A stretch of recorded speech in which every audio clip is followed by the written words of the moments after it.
دیکھیے سورہ رحمان کے تعلق سے کوئی خاص فضیلت واللہ عالم میں نے ذہن سے میری نظروں سے کبھی نہیں گزری کہ کوئی خاص بتایا گیا کہ یہ پڑھا کرو. تو سورہ رحمان کی کوئی خاص فضیلت میرے علم میں نہیں ہے، اور اس کو کب پڑھنا ہے تو بہرحال جب بھی آپ پڑھنا چاہے کبھی بھی پڑھے، کیونکہ اس کی کوئی خاص فضیلت نہیں. اسی طرح سورہ یاسین کے بارے میں لوگ کہتے ہیں کہ یہ قرآن کا دل ہے، ایسی کوئی صحیح حدیث ثابت نہیں جو یہ کہے کہ سورہ یاسین کو اللہ کے رسول نے اس کا دل کہا، تو بہرحال یہ درست نہیں ہے. سورہ یاسین کے بارے میں یہ آتا ہے کہ اس کو میت پہ پڑھو، یہ حسن روایت ہے، لیکن میت پہ پڑھو سے مراد یہ ہے کہ مرنے کے بعد نہیں، اس کی روح نکلتے وقت پڑھو تاکہ اس کے نظام میں روح نکلنے میں. جادو کے اندر سب سے پہلی چیز تو یاد رکھیے، جادوگر چاہے کچھ بھی کر لے، کتنی بھی محنت کر لے، کتنی بھی کوشش کر لے، وہ کبھی کامیاب نہیں ہونے والا ہے. اللہ رب العزت نے قرآن میں فرمایا ہے وَلَا يُفْلِحُ السَّاحِرُ حَيْثُ أَتَى، ساحر، جادوگر، کاہن کچھ بھی کر لے وہ کبھی کامیاب نہیں ہوں گا. میں اس لیے شروعات کر رہا ہوں جادو کی اس لفظ سے کہ لوگ سمجھتے ہیں جادو کے ذریعے وہ کسی کو کامیابی یا خود کے لیے کچھ کر سکتے ہیں. اللہ نے قرآن میں اعلان کر دیا وَلَا يُفْلِحُ، نہیں فلاح کامیابی پائیں گے آخرت کے اعتبار سے جادوگر. یفلح حیث أتى، کچھ بھی کر لے جادوگر کامیاب نہیں ہونے والا ہے. تو جو لوگ شعبدے بازی، جادوگری، کہانت، فال کھولتے ہیں، ان سے میری گزارش ہے آپ نے ایک ایسا ٹریک اپنایا ہے جس میں آپ کبھی کبھی کبھی کبھی کامیاب نہیں ہوں گے، اس لیے کہ میرے رب نے دلیل دے دی وَلَا يُفْلِحُ السَّاحِرُ حَيْثُ أَتَى. جادو کو عربی زبان میں سحر کہتے ہیں، ساحر کبھی کامیاب نہیں ہونے والا. اور یہ سحر لفظ جو ہے سحور سے آتا ہے، اور اسی سے لفظ سحر آتا ہے. سحری رات میں جگ کرتے وہ ہوتا ہے ڈھکی ہوئی چیز، ایسا علم جو چھپا ہوا ہے، اندھیرے میں ڈھکا ہوا. چونکہ ہم رات میں اٹھتے ہیں اور سحری کرتے ہیں، سحور بولتے ہیں، تو وہ اس وقت کرتے جب لوگ نہیں دیکھتے، ہم کو اندھیرا ہوتا ہے رات میں، ہے نا. سحر اسی سے ہوتا ہے ڈھکا ہوا، چھپا ہوا. ٹھیک ہے، تو ساحر کبھی کامیاب نہیں کی بات بولتے. جادوگر کی سزا کیا ہے، تاکہ پہلے الٹیمیٹ بتا دو کیا ہو سکتا ہے، جادوگری کتنا برا عمل ہے. عمر ابن خطاب رضی اللہ عنہ کا زمانہ ہے، آپ نے کہا کہ فارس پر مسلمان فوجیں چڑھائی کریں گی، جب تم شہروں کو فتح کرو فارس میں جادو بہت عام تھا، بہت کامن تھا، تو آپ نے حکم جاری کر دیا جب تم فتح کرو شہروں کے قیدیوں کو پکڑ لینا تاکہ ان پہ پھر سے کیس ڈالا جائے اور ہم کو دیکھے ریوائیو کرے کہ درست ہے یا نہیں. اور دوسرا، سارے جادوگروں کو ملتے ہی قتل کر دینا. توبہ کر لے، جس کی سزا اتنی دردناک دنیا میں ہے تو آخرت میں کتنی بڑی پکڑ ہوں گی. اور اللہ نے اعلان کر دیا وَلَا يُفْلِحُ السَّاحِرُ. جادوگروں تم کچھ بھی کر لو، شعبدے بازوں، کاہنوں، کچھ بھی کر لو، تم کامیاب نہیں، تم کو کوئی کامیاب نہیں دنیا اور آخرت کی. یہ بات یاد رکھ. اور جو جادوگری کراتے ہیں نا، کسی پر جادو کر دو، ان پہ ان کے بچے بہت پڑھ رہے ہیں، ان کا فلاں ہو رہا، تم ایک ناکامی کا راستہ اپنا رہے ہو، اس میں کوئی سکسیس نہیں ہے. جس پہ جادو ہوگا انشاءاللہ عزیز وہ تکلیف میں رہیں گا. اللہ رب العزت مومن کو ہر تکلیف کا بدلہ دنیا میں بھی دیں گا اور آخرت میں بھی دیں گا. لیکن تم یہ سوچ لو تمہارا انجام کیا ہوگا جب تم جادو کے ذریعے اپنے ایک بھائی کو دنیا میں تکلیف پہنچاتے ہو. اللہ رب العزت انشاءاللہ عزیز تمہیں جہنم کی آگ میں وہ تکلیف دیں گا، جو تکلیف تم نے یہاں اس کو دنیا میں. کیا کرو گے تب؟ کوئی پرسان حال نہیں ہوں گے. یہاں تبھی کوئی کم از کم تسلی دینے والا رہتا.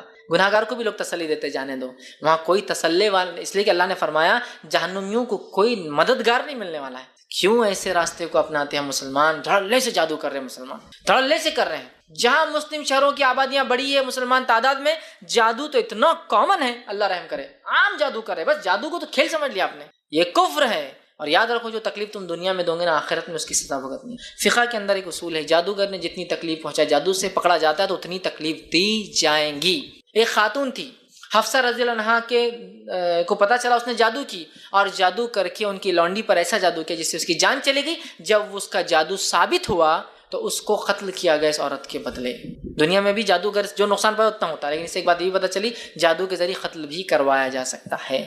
اسی لیے فقہ میں ہے، اسی لیے حضرت حفصہ رضی اللہ عنہا نے اس عورت کو سزائے موت سنوائی تھی جس نے ان کی لونڈی پر جادو کر کے قتل کروایا تھا. چونکہ اسے جادو سے مجنون بنا دیا، مجنون بنا کے اس نے اپنے آپ کو مار لیا. یہ جادو کے ذریعے ہوا قتل. اب روز قیامت اس آدمی کا کیا حال ہوگا جس نے جادو سے کسی کو تکلیف پہنچا. میں نے اس لیے کہا وہی سزا بھگتیں گا جہنم میں وہ آدمی جو اپنے بھائی کو دنیا میں جادو کے ذریعے تکلیف. معمولی سمجھتے ہو 10-20 ہزار روپے خرچ کر کے کسی پہ جادو کر کے زندگی خراب کرنا. یاد رکھو پوری آخرت تم خراب کر رہے ہو. 10-20 ہزار پوری آخرت. یا آخرت کیا ہے ہم اس کو سمجھتے ہیں دنیا میں، لیکن ایک اتنا بڑا ہے کہ صرف آخرت میں جب جائیں گے اور پہلا دن جس پہ سورج صرف 1 میل کے فاصلے پر ہوگا. آج سورج 11 کروڑ میل دور ہے ہم سے، تو اس کی گرمی برداشت نہیں ہوتی ہم کو گرمی ایک دنوں میں. 1 میل پہ ہوگا جس میں کچھ لوگ ٹخنے تک نیکی کے اعتبار سے، مطلب گناہ کے اعتبار سے پسینہ زیادہ ہوگا، ٹخنے تک، کچھ گھٹنوں تک، کچھ کمر تک، کچھ گردن تک، اور کچھ کافر تو غوطے لگا رہے ہوں گے پسینے میں. اتنا پسینہ آئے گا. 1 میل بول تو 1.5 کلومیٹر پہ سورج ہے. اس روز جس کے اس ایک دن جو 1 میل پہ سورج ہوگا، اس ایک دن 50,000 سال کا وہ دن ہے، جس کے 50,000 سال کا وہ دن گزارنے کے بعد مومن کہیں گے اللہ جہنم میں کیوں نہ صحیح لیکن فیصلہ کر دے، ڈال دے ہم کو کہیں نہ کہیں، یہ تکلیف ہم سے برداشت نہیں ہوتی. تو صرف پہلا دن حساب کتاب کا 50,000 سال کا ہے، فرسٹ ڈے. تو تم کتنی تکلیف پہنچاؤ گے اس کو بتاؤ جادو سے؟ 50 سال، 100 سال؟ اس سے زیادہ کیا کر سکیں گے؟ اس سے زیادہ اوقات بھی نہیں، نہ وہ جئیں گے نہ تمہاری اوقات ہے، تم بھی نہیں جیو گے 100 سال سے زیادہ. اس کے بعد جب آنکھیں کھلیں گی دوبارہ ویسے تو آنکھیں بند ہوتے ہی پتہ چلیں گا، جو فرشتے ریسیو کرنے آئیں گے نا ان کی صورت دیکھ کے سمجھ میں آ جائے گا کیا کر کے گیا دنیا سے. جو فرشتے ریسیو کرنے آئیں گے، ویلکم کرنے آئیں گے نا، جیسے ایئرپورٹ میں ویلکم کرتے ہیں ہے نا، بڑے لوگوں کو، اچھے لوگ اچھی اچھی گاڑیوں میں آتے ہیں، تو تم کو جو ویلکم کرنے فرشتے آئیں گے آنکھ بند ہوتے، جادو کرنے والے، کرانے والے اور جادوگر، شبھ باز کاہن، آنکھ بند، ادھر شٹر ڈاؤن جب ہوں گا نا، تو وہاں جو لوگ کھڑے ہوں گے وہ اتنے خطرناک ہوں گے، اور جو سزائیں دیں گے اور جو تکلیفوں سے روح نکالیں گے، اس کے بعد جس آنکھ کے بستر پہ خبر کے گڑھے میں سلائیں گے، اس کے بعد روز قیامت جو غوطے لگائیں گے اپنے پسینے کے اندر 50,000 سال تک، اور اس کے بعد اللہ جب فیصلہ کریں گے اور جہنم میں ڈالیں گا، تب پتہ چلیں گا تھوڑی سی تکلیف دینے کا وہاں کیا مزہ ملتا ہے. اور جن کو جادو کے ذریعے تکلیف دی کہ وہ برداشت کرے، اللہ تعالیٰ نے آپ کے لیے بہت بہترین بدلے اٹھا کر رکھے. چونکہ 50,000 کا وہ دن، اگر ایک دن بھی اگر سکون میں جاتا ہے تو اس سے بڑی کوالٹی. یہ 50 سال کی زندگی کتنی مشکل سے گزرتی ہے نا. سردی زیادہ ہوئی پریشانی، گرمی زیادہ ہوئی پریشانی، بارش زیادہ ہوئی پریشانی، بارش کم ہوئی پریشانی، سردی کم ہوئی پریشانی، گرمی کم، ہے نا، ہر چیز پریشانی کا باعث. لیکن وہاں دیکھیے آپ، ایک دن 50,000 سال کا، ایک دن بھی بولے تو کتنا بڑا ہے نا. 50 سال کی زندگی کتنے مشکل سے گزرتی ہے جو لوگ غربت میں گزار رہے ہیں خاص طور سے. کیسا لگتا ہے نا، ہر دن کرایہ آ رہا مہینے کا، فلاں آ رہا، یہ ہے، بچوں کو دودھ نہیں ہے پلانے کے لیے، فلاں، کتنا 50,000 سال کا ایک دن ہے. کیوں برباد کر رہے ہیں اس کو تھوڑی سی زندگی کے لیے اور مزے کے لیے، کسی کو تکلیف پہنچانے کے لیے. اور غریب کیا امیر کیا، سارے لوگ ایک دوسرے پہ جادو کرے. میں نے دیکھا ہر کوئی اس کی کامیابی، اس کی ناکامی، اس کو بیماریوں میں ڈالنا ہے، کر لو جو کرنا ہے، کوئی مسئلہ نہیں. لیکن آخرت میں جامع ترمذی کی روایت ہے، مومن اٹھیں گا، رب کے سامنے جائیں گا، نام اعمال میں دیکھیں گا نیکے لکھے، گناہ معاف. وہ کہیں گا اللہ کیسے کیا؟ اللہ کہیں گا جو تکلیف ہے تو نے دنیا میں سہی، اس کے بدلے میں نے سارے گناہ تیرے معاف کر دیا، اب صرف نیکیاں بچی ہوئی. مومن کو تو ہر نیکی، یہاں تک کہ کانٹا بھی چبھتا ہے نا، اس کا بھی اجر مل جاتا ہے. تو جادو کا اجر کیسے نہیں ملے گا؟ جب وہ کر رہا ہے کسی پہ جادو اور تکلیف پہنچا رہا بھائی کو، تو اس کو، جس کو تکلیف پہنچے اس کو تو اجر ملے گا، لیکن کرنے والے کا کیا ہوگا؟ اس کی کفر کی وجہ سے میں نہیں جانتا ہوں، اللہ ہی جانتا، چونکہ ان سزاؤں کا تذکرہ نہیں ہے، لیکن کافروں کے ساتھ ان کے صفوں میں ہوں گا وہ سزا پاتے وقت. اور ہو سکتا ہے مشرکین کے ساتھ بھی، چونکہ جنوں کو خوش کرنے میں شرک بھی کرتے ہیں لوگ. اسی طرح جادوگر، کاہن، شعبدہباز کے بارے میں کچھ باتیں جان لیں. اب آئیے وہ وہاں سے شروع کرنا پڑے، وہ قارئین کو لا لیتے ہیں پھر سے ہم ذات، کیسے جادو ہوتا ہے، کیسے کرتے ہیں. کچھ باتیں معلومات کے طور سے، کچھ باتیں تکلیف دینے کے طور سے. جادو ایکچولی کچھ کلمات ہیں، کچھ ورڈز ہیں، کچھ کلمات ہیں. میں جانتا ہوں تھوڑی سی دیر ہو رہی ہے، لیکن انشاءاللہ اس ٹاپک میں تفصیل میں لینا چاہ رہا تھا. ٹھیک، جادو کچھ کلمات ہیں، کچھ ورڈز ہیں، اور کلمات انسان پہ اثر رکھتے ہیں. اس کے بارے میں ہم بھی جانتے ہیں اور آپ بھی جانتے ہیں. کیسے؟ آپ حشاش اور بشاش، خوش مزاجی سے اچھے سے تیار ہو کے گھر سے باہر نکلے، اور ایک چھوٹے سے بچے نے آپ کو گالی دیا. چھوٹے سے بچے نے کیا کیا؟ آپ کو گالی دیا. اس کے گالی دینے سے آپ کو کیا ہوتا ہے؟ جو خوشی والا چہرہ ہے تبدیل ہونا چالو ہو جاتا ہے، اور آپ غصے میں لال ہو جاتے ہیں. کیوں؟ اس گالی کے کلام نے آپ کے چہرے کو بدل دیا. تو یہ بتانا، کلمات کے اثر ہوتے ہیں. تو جادو بھی کچھ ایسے کلمات ہوتے ہیں جن کلمات کے ذریعے جن اور شیاطین کو خوش کیا جاتا ہے، اور خوش کرنے کے بعد جادوگر کچھ کام ان سے لیتا ہے. لیکن میں پھر بتا دوں، جادوگر جو غلط فہمی میں ہوتا ہے وہ یہ، جادوگر یہ سوچتا ہے، شبدباز یہ سوچتا ہے، بابا یہ سوچتا ہے، کاہن یہ سوچتا ہے کہ جن میرے قبضے میں ہے. میرے بھائی یاد رکھ لے میرے ان الفاظ کو، تو یاد رکھ، جن تیرے قبضے میں کبھی نہیں آتا ہے، تو اس کے قبضے میں جاتا ہے. میرے پاس موکل ہے، جن قبضے میں ہے بیوقوف، تو اس کے قبضے میں ہے. جو چیز دکھتی نہیں اس کو تو کیسے قبضے میں کرتا؟ انٹرنیٹ پہ بیٹھ کے چیٹ کرا تو لڑکی ہے لڑکا ہے معلوم نہیں ہو سکتا تیرے کو، یہاں بیٹھ کر، اور تو بولا جن کو تو قبضہ کر رہا. بیوقوف انسان، وہ تیرے کو قبضے میں کرتا، تو سمجھ نہیں رہا اس چیز کو. غلام کو غلامی بھی دی جا رہی تو خوش ہو رہا ہے، کیونکہ عزت کے ساتھ غلامی دی جا رہی ہے اس کو. بیوقوف انسان، تو غلام بنتا ہے اس کا، تیری عمر کو لے جاتا ہے، وہ تیرے پہلی اولاد کو لے جاتا ہے، کبھی کبھار تیرے بالوں کے اعتبار سے رہتا ہے تیرے پاس. وہ ان کے اثر نہیں بولے کلام میں. کیوں اثر نہیں؟ بال کالے ہو گئے، سفید ہو گئے نا.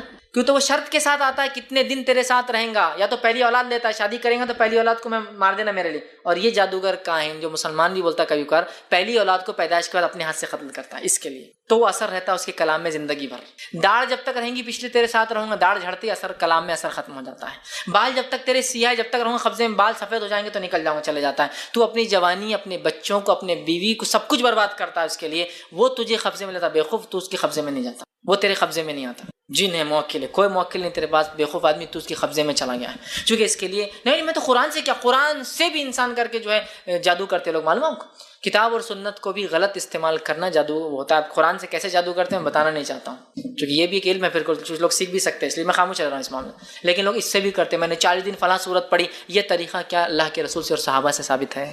ثابت ہے کیا؟ تو پھر کیوں نہیں تیرے اس غلط طریقے سے کوئی جن خوش ہو کر تیرے کو ایک دے دے گا جس کو تو موکل سمجھتا ہے؟ بیوقوف، تو اس کا موکل ہے، تو اس کے سامنے حاضر ہوتا ہے، وہ تیرے سامنے کبھی حاضر نہیں ہوتا.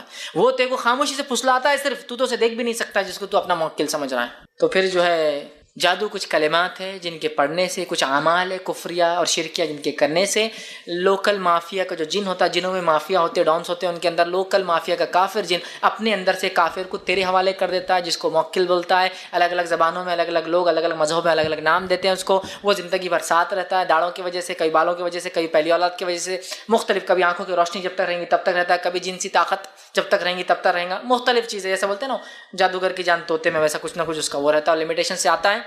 اور جتنا سخت یہ کفر کرتا ہے اور شرک کرتا ہے اتنا زیادہ اثر رکھتا ہے اس کے کلام میں، وہ اس کے جادو میں. تو یہ ہے جادو، لیکن اس کا سیکھنا سکھانا کرنا کرانا کفر ہے، اور جادو کا علاج جادو سے بھی نہیں کرا سکتے، وہ بھی کفر ہے. اسلام ہم کو حرام کا جواب حرام سے دینے کا حکم نہیں دیتا ہے. کوئی اگر ہماری بیوی کو قتل کر دے تو ہم کسی کی بیوی کو قتل کر کے بدلہ نہیں لے سکتے. کوئی ہمارے بچوں کو قتل کرے تو ہم ان کے بچوں کو قتل کر کے بدلہ نہیں لے سکتے، ان بڑوں کو سزا دی جائیں گی. سمجھ رہے آپ؟ جادو کا علاج جادو سے نہیں ہوگا، اس کا جواب ہم نہیں دے سکتے. ٹھیک، تو بہرحال اب جادوگر کاہن شعبدے باز کیسا عمل کرتے ہیں وہ بتا دیتا ہوں آپ کو. یہ کلمات پڑھتے ہیں لوکل مافیا کے، کبھی جن کو اور کبھی اپنے ہمزاد کو خوش کرتے ہیں، وہ خوش ہو کر اس کو قبضے میں لے لیتا تھا، اس کو اپنی غلامی میں ایک غلام آ گیا بول کے لے لیتا ہے، اور یہ سمجھتا ہے وہ میرا غلام بن گیا. پھر اس کے بعد ہوتا یہ کہ اب آپ اس کے پاس جاتے ہیں، کوئی بات پوچھتے ہیں کہ بابا فلاں کام، بھیا فلاں کام، دانشور اور کیا ہے علامہ، اور بہت سارے نام الگ الگ زبانوں میں دیتے ہیں، بتائیے میرا یہ مسئلہ کیا ہے. تو یہ کیا کرتا ہے، جیسے ہی آپ جاتے ہیں اپنے آپ کو کنٹرول میں کرنے شعبدے بازی کرتا ہے، اور اس کو بولتا ہے اپنے ہمزاد کو جس کو قبضے میں لے چکا ہے یا جس کے قبضے میں وہ جا چکا ہے عام زبان میں کہوں تو، یا پھر جو ایک ادھار جن اس کو ملتا ہے کسی سے، وہ اس کو پوچھتا ہے تو یہ جن جا کر میرے ہم سمجھ لیجیے مثال کے طور پہ ایک آدمی سمجھو میں ہوں کسی کے پاس گیا جادوگر کے پاس اور کچھ پوچھتا ہوں، تو وہ جادوگر اپنے ہمزاد کو کہتا ہے اس کے ہمزاد سے بات کر اور پوچھ اس کے دادا کا نام کیا ہے. وہ ہمزاد اس کو بولتا ہے اس کے دادا کا نام یہ تھا، وہاں جاتا ہے اور وہ بولتا ہے آپ کے دادا کا نام فلاں تھا. بولتا ہے ماشاء اللہ کیا علم ہے، کیا اونچے بابا ہے، ایک جھٹکے میں بتا دی میں دادا کا نام نہیں، یہ تو کوئی بھی بتا سکتا ہے، باہر سے معلوم ہو جائے گا. بولتا نہیں ابھی بھی نہیں بھروسہ آ رہا ہے، کچھ تو بھی خاص بولنا ہے انہوں نے. پھر وہ بولتے ہیں ہاں ایک اندھیری رات میں فلاں جنگل اور کھیت میں فلاں کے ساتھ، نہیں بابا یہ مت بولو، یہ مت بولو، بس سمجھ گیا میں تم بہت مہان، پورا تم نے صحیح بول دی، لیکن آگے کی قسم مت کھولو گے. بس ٹھیک ہے چونکہ اس کا ہمزاد تو تھا نا اس گناہ کے اندر اس جرم میں بھی. تو یہ بولتا نہیں بابا بہت پہنچے ہوئے، یہ پہنچے ہوئے نہیں، یہ گرے ہوئے ہیں، یہ جہنم میں اگر ایسے ہی مر گیا تو نیچے چل جائیں گے، وہ پہنچا ہوا اوپر رہتا ہے نیچے والے. بہت پہنچے بتا رہے کیسے بتا رہے آپ کو بتا دیا میں نے. ماں عائشہ کو ایک بار تھا وہ ہوا کہ ٹھیک ہے اسلام تو بول رہا کفر ہے، لیکن ماں عائشہ عمر میں چھوٹی تھی، سوال کہ اللہ کے رسول تو ٹھیک ہے سب کفر ہے جادوگر یہ کہانت، لیکن وہ کرتے کیسا مجھے بتائیے نا، تھوڑا ایکسپلین کیجیے. تجسس کیا آپ نے اور آپ نے پھر بتایا، اور یہ روایت صحیح مسلم کی اللہ کے رسول نے بتایا. عائشہ جب کاہن کے پاس جادوگر کے پاس لوگ جاتے ہیں تو کاہن اور جادوگر کیا کرتا ہے اپنے ہمزاد کو یا وہ جن اس کے پاس جو کافر ہوتا ہے اس سے بات کرتا ہے. اور میں عائشہ کا سوال تھا خاص طور سے اللہ کے رسول وہ بات جو ہو گئی وہ نہیں، یہ جو میں نے ابھی بتایا آپ کو طریقہ، یہ جو ہو گئی وہ ہے نا دادا کون تھا کام کیا کیا، ہونے والی بات کیسے بتاتے. ہاؤ، یہ سوال اچھا تھا ان کا، ہونے والی بتاتے اور وہ چیز ہو جاتی ہے. اس نے کہا نہیں ہوگا نہیں ہوا، ارے کیسا؟ تو آپ نے فرمایا عائشہ صحیح مسلم کی روایت ہے شعبدے باز اپنے کافر جن کو ایک چیز بولتا ہے جا کے وہ کرو. اس کافر جن کی اور جنوں کی رسائی کہاں تک ہے میں نے شروع میں بتایا، پہلے آسمان تک یہ جا سکتے ہیں، پہلے آسمان تک یہ جن نکل کر پہلے آسمان تک جاتا ہے. یا ایک روایت میں ہے کہ پہلے آسمان تک اس کا ایک دوست چیلا اوپر پہلے سے رہتا ہے. فرشتے پہلے آسمان پہ ڈسکشن کرتے ہیں تمہارے رب نے کیا کیا، تمہارے رب نے کیا حکم دیا، اور یہ ڈسکشن کرتے ہیں مطلب فرشتوں کو آرڈرز مل جاتے ہیں، جاؤ اس کو مار دو، اس کو یہ دے دو، اس کو کامیابی دے دو، اس کو فلاں دے دو، اس کو بیماری میں ڈال دو، اس کو یہ کر دو. فرشتے ڈسکس کرتے ہیں کیا ہونے والا کل. آپ سمجھ لیجیے الیکشن ہے، الیکشن کے اندر ایک آدمی جو لیڈر جا کے پوچھ بابا کل کیا ہونے والا، اب یہ جا رہا ہے تو ہم وہ بھی ڈسکشن، اللہ بولتا ہے اس کو کامیابی دے دو، لوگوں کے دل میں ڈالو تاکہ اس کو ووٹ دے. سب چیزیں اللہ کو پتہ ہے. اب وہ جو ہے جا رہا اور سن رہا کیا ہونے والا، تو فرشتے بول رہے ہیں اس کو تو اللہ نے کامیاب کر دیا. جیسے ہی وہ سنتا ہے یہ بات کو، سنتے ہی ایک روایت میں تو یہ جاتا ہے اور سنتا ہے، اور ایک روایت میں کہ اوپر والا سنتا ہے، سنتے ہی آنکھ کا گولا شہاب ثاقب، آنکھ کا گولا پھینک کر مارا جاتا ہے. ایک تارا مارا جاتا ہے. کس کو مارا جاتا ہے؟ تارا شیطان کو مارا جاتا ہے. ہمارے پاس تارا ٹوٹا تو کیا کرتے؟ تارا ٹوٹا تو کیا ماننا چاہیے؟ دعا. کس کو لگ رہا ہو جا کے؟ شیطان. یہ کفری عمل ہے، لیکن کتنے آنا تارا ٹوٹا چلو دعا مانگ لو جلدی اللہ تعالیٰ دے دیں گا. بس شیطان بھاگ رہا مارا جا رہا تو دعا کر رہا. بہرحال وہ مارتا ہے، مارتے ہی اس کو لگنے سے پہلے حدیث میں آتا ہے انہیں چلا کے نیچے والے بولتا ہے جیتنے والا ہے. وہ اس کے نیچے والے کو جیت گیا.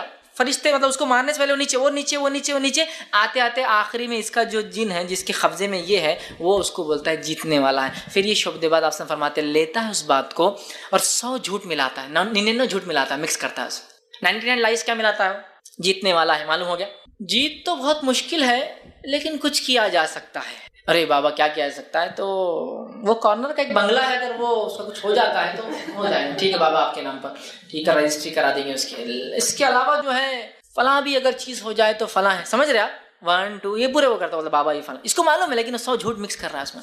ٹھیک ہے، اگر آپ یہ سب کر دیا، آپ نے کر دیا، اب آپ کی جیت تو یقینی ہے. اور رزلٹ کیا آیا؟ یس. سمجھے؟ آپ کو ہو گئی بات کیسی معلوم کی انہوں نے، اور ہونے والی بات کیسے معلوم ہوتی ہے؟ سمجھ گئے آپ؟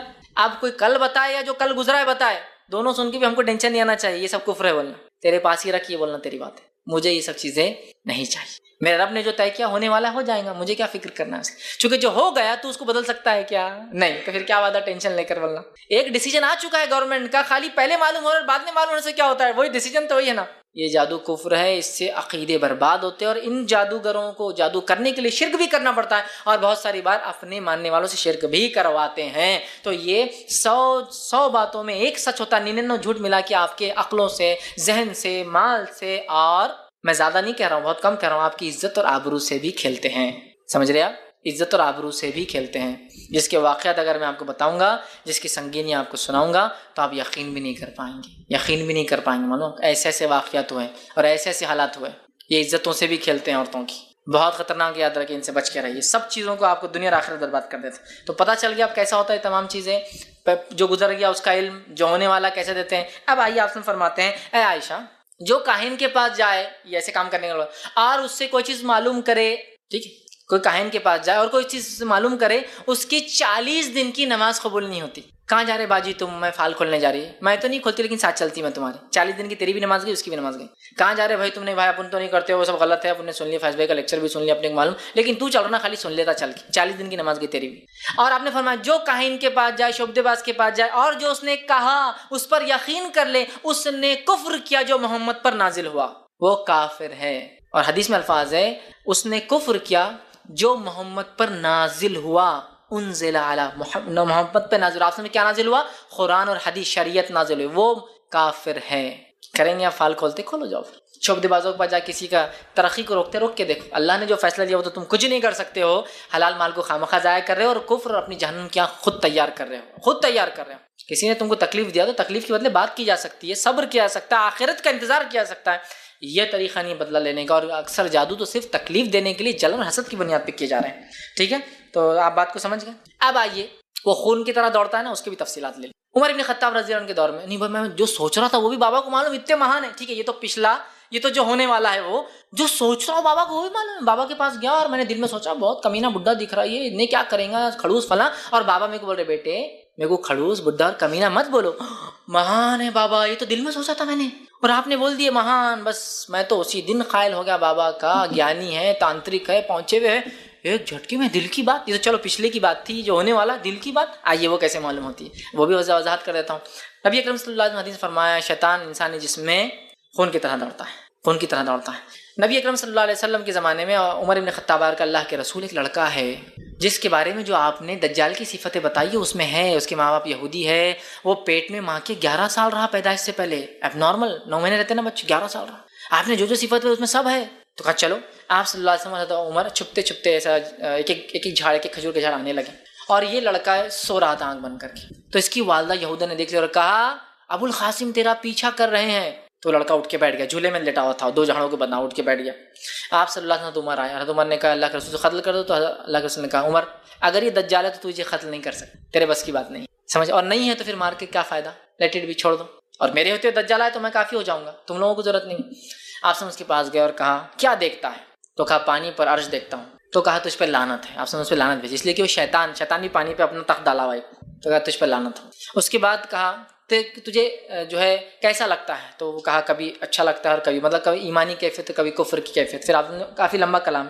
اس کے بعد اللہ کے رسول پر ایک آیت نازل ہوئی، آپ نے ابھی کسی کو بتائی نہیں تھی، صحابہ کو بھی نہیں بتائی تھی، اپنے دل میں چھپا کے رکھا تھا. پھر آپ نے آخری سوال کیا میرے دل میں کیا ہے؟ تو آپ پہ سورہ دخان نازل ہوئی تھی. تو دخان ایگزیکٹلی نہیں بول سکا، لیکن اس نے کہا الدخ، تیرے دل میں دھواں ہے، تیرے دل میں دھواں ہے. تو آپ نے کہا تجھ پہ لعنت ہو، تو کبھی کامیاب نہیں ہو سکیں گا. اور کہا اے عمر واپس چلو. تو اس لڑکے نے نبی اکرم صلی اللہ علیہ وسلم پہ جو صورت تھی ابھی دل میں تھی، آپ نے کسی کو بتائی نہیں تھی، الدخ بول کے بتایا. پورا نہیں بول سکا دخان، لیکن کچھ نہ کچھ نکال پایا، ہے نا. یہی ہوتا ہے جب آپ جو سوچ رہے وہ کیا کرتا ہے شعبدے باز، جب آپ اس کے پاس جاتے ہیں، چونکہ اسی عقیدے سے جاتے ہیں، اس کا جن جو ہے وہ آپ کے ساتھ خون میں دوڑتا ہے رفتار سے، اور خون دل سے ہی گزرتا ہے. اب آپ نے کوئی بات سوچی بہت کمینہ بڈھا دکھ رہا، تو فوراً باپ بولتے بیٹے بڑوں کو کمینہ نہیں بولنا. میں نے تو ابھی کس کو وہ دل میں سوچا تھا، بہت مہان ہے، دل کی بات معلوم کر لیتے. سمجھ گئے آپ؟ شیطان کیسے نکال سکتا ہے؟ عمر ابن خطاب رضی اللہ عنہ کے دور میں ایک شخص لوگوں کو شعبدے بازی کر رہا ہے، جادو بتا رہا ہے، اور کیا کر رہا ہے، ایسے کچھ بھی کرو بول رہا ہے، چھپی ہوئی چیز میں بتا دوں گا، کنکر ہاتھ میں لو، کتنے بتا دے رہا۔ حضرت عمر نے کہا ٹھیک ہے میرے پاس لاؤ، سزا کا مستحق تھا لیکن کا سزا نہیں دیں گے ابھی، جب تک لوگوں کو پول نہیں کھولیں گے کیا کرتا تھا یہ، کہا لاؤ۔ حضرت عمر نے ایسا کنکریاں لی ہاتھ سے اٹھا کے، کہا اب بتا کتنی کنکریاں میرے ہاتھ میں، تو اس نے رائٹ فگر بتا دیا۔ جب حضرت عمر نے کھولا رضی اللہ عنہ تو رائٹ فگر اتنے ہی تھے، کہا ٹھیک ہے، کہا اب بتا کتنے نیکسٹ ٹائم، تو نہیں بتا پایا۔ عمر ابن خطاب نے کہا اس کو سزا سناؤ، اور اس کے بعد کہا لوگوں جب پہلی بار میں نے کنکر اٹھائے تھے تو خود گن کر اٹھائے تھے کتنے ہیں، تو میرے دل میں معلوم تھا کتنے ہیں، اسی لیے اس کو پتا چلا۔ اگلی بار جب میں نے اٹھایا تو میں نے خود بغیر گنے اٹھایا، صرف رفلی اٹھا لیا، اس کو بھی نہیں پتا چلا کتنے ہیں۔ یہ شیطانوں کو استعمال کر رہا تھا اس طرح، سمجھ رہے آپ؟ تو اگر کوئی پچھلا بتا دے، ہونے والا بتا دے، اور ابھی میں کیا سوچ رہا ہوں بتا دے، تو بھی وہ سچا نہیں ہے۔ میں یہ بتانا چاہ رہا تھا تینوں واقعات سے۔ یقین مت کیجیے اس گدھے کے اوپر، وہ آپ کی آخرت خراب کر رہا ہے، اپنی تو کر لیا اس نے، آپ کی بھی کر رہا ہے۔ بچی ان شعبدے باز و کاہنوں سے جن کے پاس بڑے خوشی سے ہم جا کر بیٹھ کر بابا کیا ہوں گا کل، بچی کا رشتہ کب ہوں گا، بچے کا فلاں کب ہوں گا، بزنس نہیں چل رہا، ارے اللہ پر توکل کیجیے، اور ہر چیز جادو سے نہیں ہوتی، میری بات کو لکھ کے رکھ لیجیے۔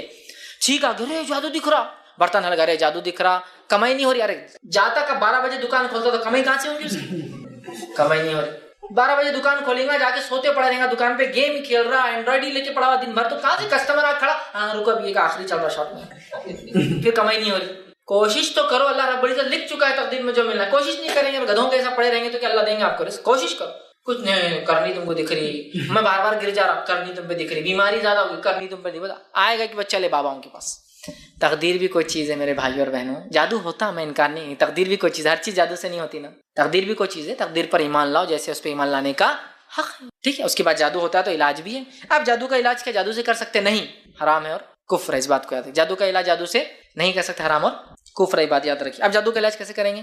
تو جادو کا علاج جو ہے ہمیں جو ہے قرآن حدیث سے کرنا ہے۔ نہیں وہ تو بہت ملا ہے، حافظ صاحب ہے، عالم صاحب ہے، مفتی صاحب ہے، علامہ صاحب ہے، باباؤں کے بابا، بابا اسکوائر، بابا تھرائز، بابا 4 ٹائم، بابا ریسٹو 10، بہت بڑے بابا ہے، قرآن حدیث کا ایسا مطالعہ، ایک ٹانگ پہ قرآن پڑھتے، دوسری ٹانگ پہ دوسرا قرآن پڑھتے، قرآن حدیث کے علاوہ تو کچھ جھڑتا نہیں ان کے منہ سے، وہ کیسے غلط ہو سکتے ہیں؟ اور ان کے تو 100 موکل ہے، 1000 موکل ہے، میرے بھائی یہ تو سب سے بڑا مسئلہ ہے۔ نبی اکرم صلی اللہ علیہ وسلم نے موکل سے کبھی کام لیا؟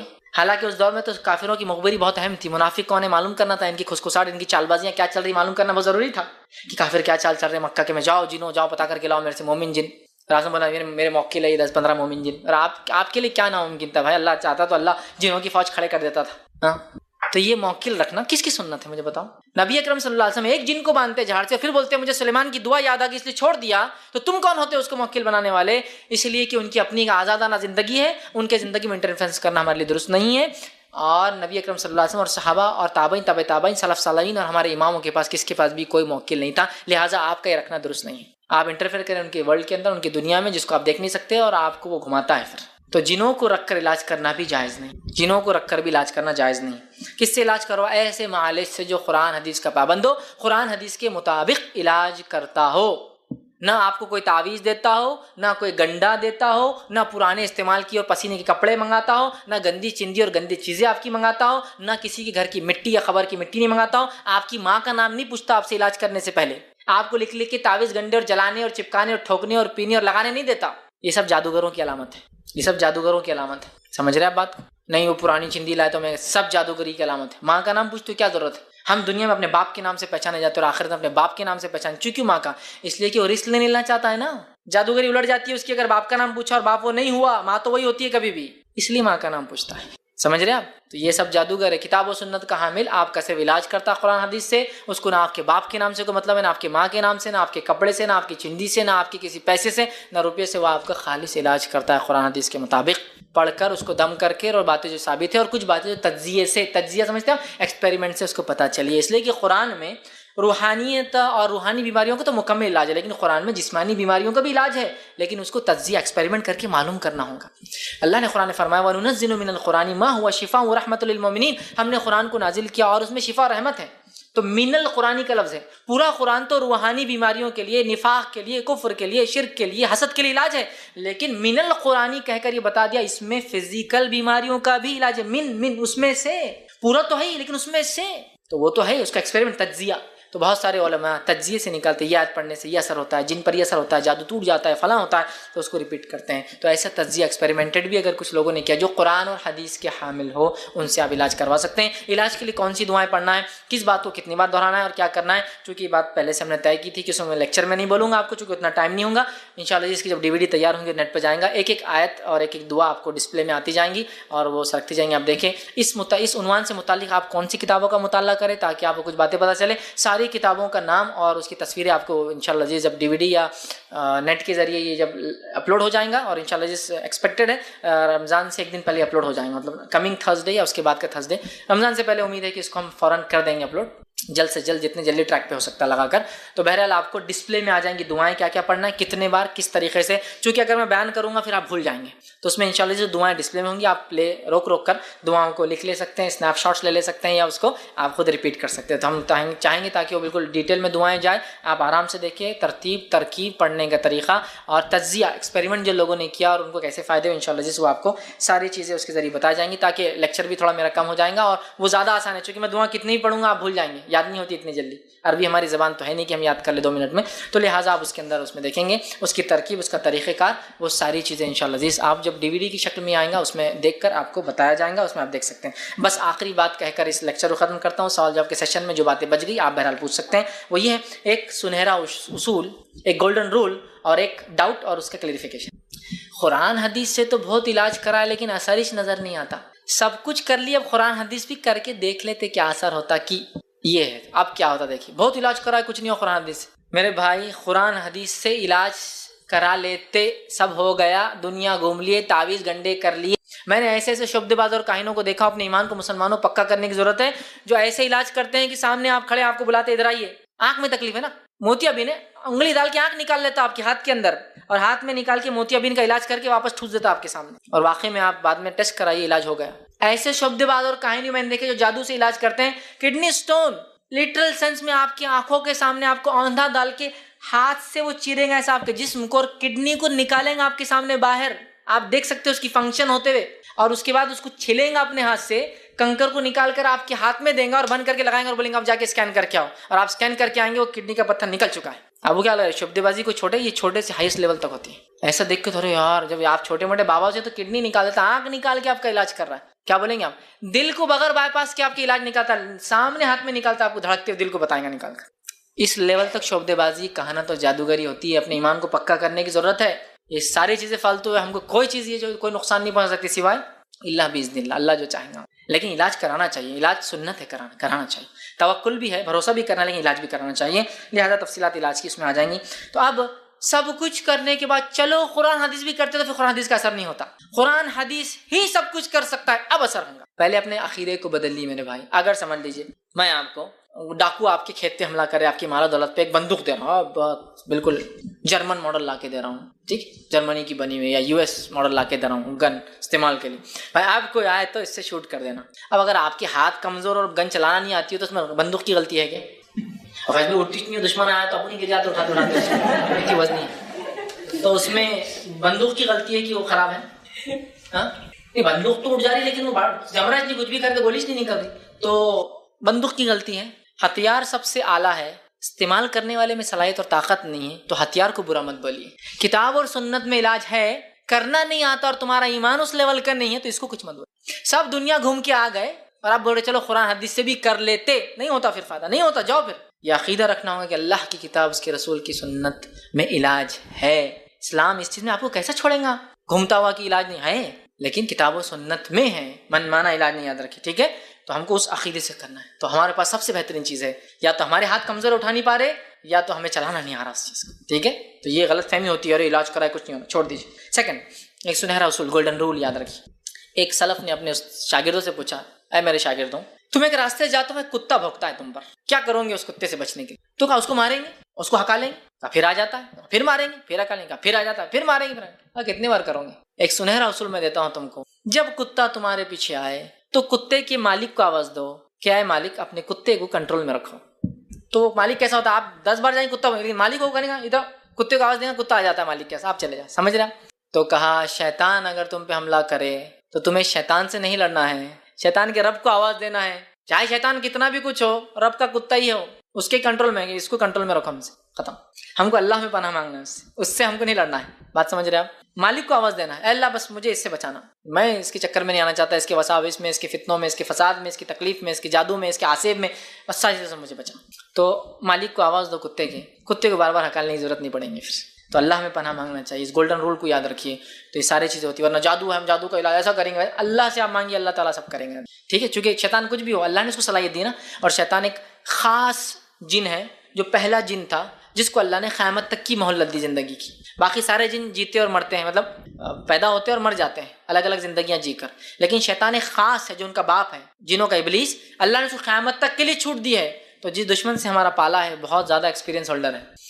نوح علیہ السلام سے لے کر آدم علیہ السلام سے لے کر بہکاتے ہوئے آیا تو قیامت کی صبح تک بہکاتے رہیں گا. اتنے ایکسپیرینسڈ دشمن کے خلاف تو بہت ویل ورسڈ، جس کو ہم کہتے ہیں نا، بہت تیاری کے ساتھ جانے کی ضرورت ہے. اور ہم تو اتنی تیاری نہیں کر پائیں گے، لہٰذا اللہ کو آواز دو، اللہ اس سے بچانا، بس ختم. پھر اللہ تعالیٰ تو سب کر لیتا ہے. تو لہٰذا شیطان سے بچنے کے لیے ہمارے رب میں پناہ مانگے، اس سے مدد مانگے، تو انشاءاللہ خود وہ اس کو اپنے کنٹرول میں رکھیں گا. تو یہ چند باتیں تھیں جن اور جادو، اس کی حقیقت اور اس کے تعلق سے کچھ باتیں بہرحال رکھنے کی کوشش کی. مقصد یہ تھا ہم اپنے عقیدے کو درست کریں اور ان تمام چیزوں میں، ورنہ یہ جن اور جادو کا چکر انسان کو نہ صرف کفر تک لے جاتے ہیں، بلکہ یہ چکر میں لوگ اکثر شرک کرتے ہیں، اللہ کے علاوہ شریک کرتے ہیں، جھکتے ہیں، چاٹتے ہیں، کھاتے ہیں، چپکاتے ہیں، ماتھوں کو ٹیکتے ہیں اللہ کے علاوہ غیر اللہ کے سامنے.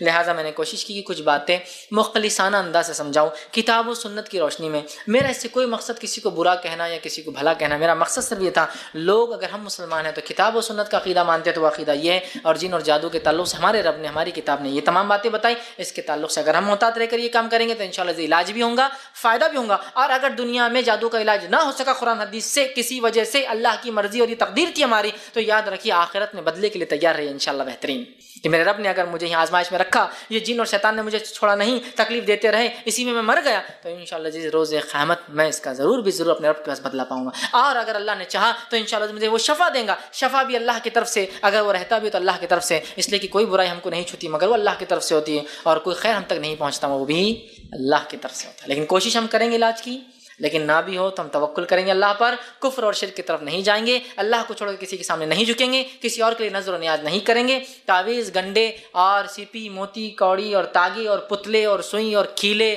یہ سب چیزیں اس کا علاج نہیں ہے، ان میں کوئی شفا نہیں ہے. نبی اکرم صلی اللہ علیہ وسلم نے بددعا دی، اللہ جو تعویذ باندھے اس کا کام کبھی نہ ہو. ایک صحابی آیا اور ان کے کڑا تھا، ابتدائی دور تھا اسلام میں، کڑا تھا، کہا کیوں باندھا ہے؟ کہا یہ بیماری سے بچاتا ہے جلد کی، تو کہا اتار دے ورنہ اللہ تجھے اس میں ڈال دے گا. ایک روایت نے فرمایا جس نے تعویذ پہنا من اللہ تمیمۃ فقد اشرک، اس نے شرک کیا. دوسری روایت نے فرمایا جس نے تعویذ پہنا وکل الیہ، اللہ اس کو اسی کے حوالے کر دیتا ہے. تو میرے بھائیوں اور بہنوں، تعویذ گنڈوں میں اس کا کوئی علاج نہیں ہے، الٹے پر کی مرغیوں میں، منگل اور جمعرات میں اس کا کوئی علاج نہیں ہے، کوئی اماوس اور پورنیما میں اس کا کوئی علاج نہیں ہے. کوئی بابا کے پاس آپ کو جانے کی ضرورت نہیں ہے، انہی کے پاس جائیے جو نام نہاد نہیں بلکہ حقیقت میں کرتے ہیں، ان کے پاس جائیے اور ان سے علاج کروائیے.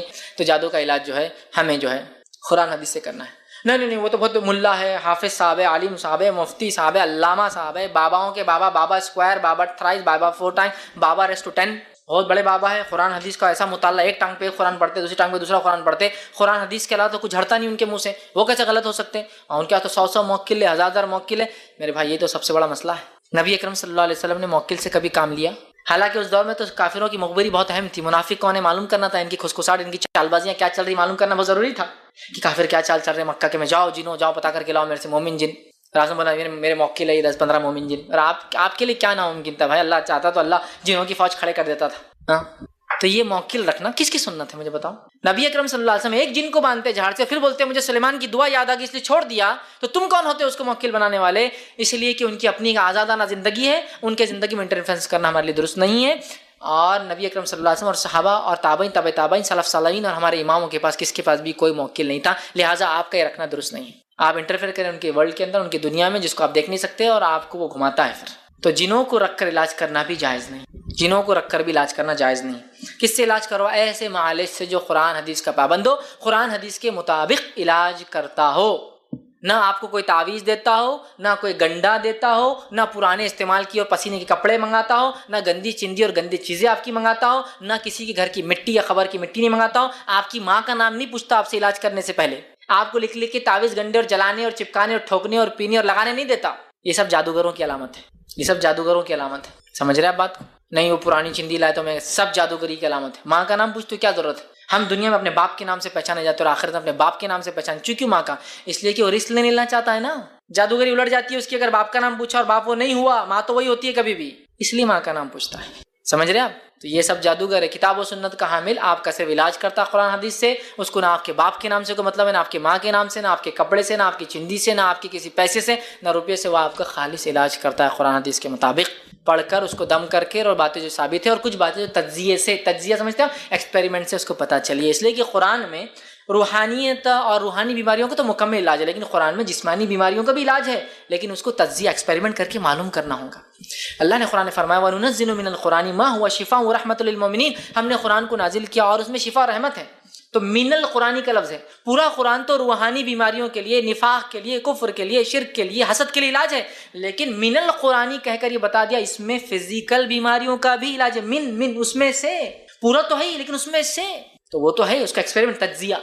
تو بہت سارے علماء تجزیے سے نکالتے ہیں, یہ آیت پڑھنے سے یہ اثر ہوتا ہے, جن پر یہ اثر ہوتا ہے, جادو ٹوٹ جاتا ہے, فلاں ہوتا ہے, تو اس کو ریپیٹ کرتے ہیں. تو ایسا تجزیہ ایکسپیریمنٹڈ بھی اگر کچھ لوگوں نے کیا جو قرآن اور حدیث کے حامل ہو, ان سے آپ علاج کروا سکتے ہیں. علاج کے لیے کون سی دعائیں پڑھنا ہے, کس بات کو کتنی بار دہرانا ہے اور کیا کرنا ہے, چونکہ یہ بات پہلے سے ہم نے طے کی تھی کہ اس میں لیکچر میں نہیں بولوں گا آپ کو, چونکہ اتنا ٹائم نہیں ہوگا.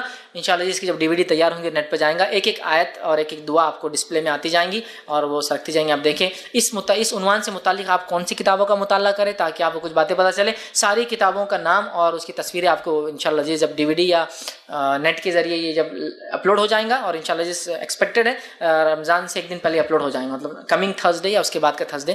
رمضان سے پہلے امید ہے کہ اس کو ہم فوراً کر دیں گے اپلوڈ, جلد سے جلد, جتنے جلدی ٹریک پہ ہو سکتا ہے لگا کر. تو بہرحال آپ کو ڈسپلے میں آ جائیں گی دعائیں کیا کیا پڑھنا ہے, کتنے بار, کس طریقے سے. چونکہ اگر میں بیان کروں گا پھر آپ بھول جائیں گے, تو اس میں انشاءاللہ جو دعائیں ڈسپلے میں ہوں گی آپ روک روک کر دعاؤں کو لکھ لے سکتے ہیں, اسنیپ شاٹس لے سکتے ہیں, یا اس کو آپ خود ریپیٹ کر سکتے ہیں. تو ہم چاہیں گے تاکہ وہ بالکل ڈیٹیل میں دعائیں جائیں, آپ آرام سے دیکھیں ترتیب ترکیب پڑھنے کا طریقہ اور تجزیہ ایکسپیریمنٹ جو لوگوں نے کیا اور ان کو کیسے فائدے ہوئے, انشاءاللہ جس وہ آپ کو ساری چیزیں اس کے ذریعے بتائی جائیں گی, تاکہ لیکچر بھی تھوڑا میرا کم ہو جائے گا اور وہ زیادہ آسان ہے. چونکہ میں دعا کتنی ہی پڑھوں گا آپ بھول جائیں گے, یاد نہیں ہوتی اتنی جلدی. عربی ہماری زبان تو ہے نہیں کہ ہم یاد کر لیں 2 منٹ میں, تو لہٰذا آپ اس کے اندر اس میں دیکھیں گے اس کی ترکیب, اس کا طریقہ کار, وہ ساری چیزیں انشاءاللہ عزیز آپ جب DVD کی شکل میں آئیں گا اس میں دیکھ کر آپ کو بتایا جائے گا, اس میں آپ دیکھ سکتے ہیں. بس آخری بات کہہ کر اس لیکچر کو ختم کرتا ہوں. سوال جواب کے سیشن میں جو باتیں بچ گئی آپ بہرحال پوچھ سکتے ہیں. وہ یہ ہے ایک سنہرا اصول, ایک گولڈن رول اور ایک ڈاؤٹ اور اس کا کلیریفیکیشن. قرآن حدیث سے تو بہت علاج کرا لیکن اثر ہی نظر نہیں آتا. سب کچھ کر لیا, اب قرآن حدیث بھی کر کے دیکھ لیتے کیا اثر ہوتا. کہ یہ ہے اب کیا ہوتا, دیکھیے بہت علاج کرا ہے کچھ نہیں ہو قرآن حدیث سے. میرے بھائی قرآن حدیث سے علاج کرا لیتے, سب ہو گیا, دنیا گھوم لیے, تعویذ گنڈے کر لیے. میں نے ایسے ایسے شبد باز اور کاہنوں کو دیکھا, اپنے ایمان کو مسلمانوں پکا کرنے کی ضرورت ہے, جو ایسے علاج کرتے ہیں کہ سامنے آپ کھڑے, آپ کو بلاتے ادھر آئیے, آنکھ میں تکلیف ہے نا, موتیا بین ہے, انگلی ڈال کے آنکھ نکال لیتا آپ کے ہاتھ کے اندر, اور ہاتھ میں نکال کے موتیا بین کا علاج کر کے واپس ٹھوس دیتا آپ کے سامنے, اور واقعی میں آپ بعد میں ٹیسٹ کرائیے علاج ہو گیا. ایسے شبد باز اور کہانی میں نے دیکھے جو جادو سے علاج کرتے ہیں. کڈنی سٹون لٹرل سینس میں آپ کی آنکھوں کے سامنے آپ کو آندھا ڈال کے ہاتھ سے وہ چیریں گے ایسا آپ کے جسم کو, اور کڈنی کو نکالیں گے آپ کے سامنے باہر, آپ دیکھ سکتے ہو اس کی فنکشن ہوتے ہوئے, اور اس کے بعد اس کو چھلیں گا اپنے ہاتھ سے, کنکر کو نکال کر آپ کے ہاتھ میں دیں گا اور بند کر کے لگائیں گے اور بولیں گے آپ جا کے اسکین کر کے آؤ, اور آپ اسکین کر کے آئیں گے وہ کڈنی کا پتھر نکل چکا ہے. اب وہ کیا لگ رہا ہے شبد بازی کو چھوٹے, یہ چھوٹے سے ہائیسٹ لیول تک ہوتی ہے. ایسا دیکھ کے تھوڑے یار, جب آپ چھوٹے موٹے بابا سے تو کڈنی نکال دیتا, آنکھ نکال کے آپ کا علاج کر رہا ہے, کیا بولیں گے آپ, دل کو بغیر بائی پاس کے آپ کے علاج نکالتا, سامنے ہاتھ میں نکالتا, آپ کو دھڑکتے دل کو بتائیں گا نکال کر. اس لیول تک شبد بازی کہانت اور جادوگری ہوتی ہے. اپنے ایمان کو پکا کرنے کی ضرورت ہے. یہ ساری چیزیں فالتو ہے, ہم کو کوئی چیز یہ جو کوئی نقصان نہیں پہنچ سکتی سوائے اللہ باذن اللہ, اللہ جو چاہیں گا. لیکن علاج کرانا چاہیے, علاج سنت ہے, کرانا چاہیے. توکل بھی ہے, بھروسہ بھی کرنا, لیکن علاج بھی کرانا چاہیے. لہذا تفصیلات علاج کی اس میں آ جائیں گی. تو اب سب کچھ کرنے کے بعد چلو قرآن حدیث بھی کرتے تو پھر قرآن حدیث کا اثر نہیں ہوتا. قرآن حدیث ہی سب کچھ کر سکتا ہے, اب اثر ہوگا. پہلے اپنے عقیدے کو بدل لی میرے بھائی. اگر سمجھ لیجئے میں آپ کو ڈاکو آپ کے کھیت پہ حملہ کرے, آپ کی مال و دولت پہ ایک بندوق دے رہا ہوں, بالکل جرمن ماڈل لا کے دے رہا ہوں, ٹھیک, جرمنی کی بنی ہوئی, یا US ماڈل لا کے دے رہا ہوں گن استعمال کے لیے. بھائی آپ کوئی آئے تو اس سے شوٹ کر دینا. اب اگر آپ کے ہاتھ کمزور اور گن چلانا نہیں آتی ہو تو اس میں بندوق کی غلطی ہے کیا؟ اور ایسے اٹھتی نہیں ہو, دشمن آیا تو اپنی کے جاتے اٹھاتے کی وزنی ہے, تو اس میں بندوق کی غلطی ہے کہ وہ خراب ہے. ہاں بندوق تو اٹھ جا رہی لیکن وہ جمرہ اتنی کچھ بھی کرتے گولیش نہیں نکل رہی, تو بندوق کی غلطی ہے.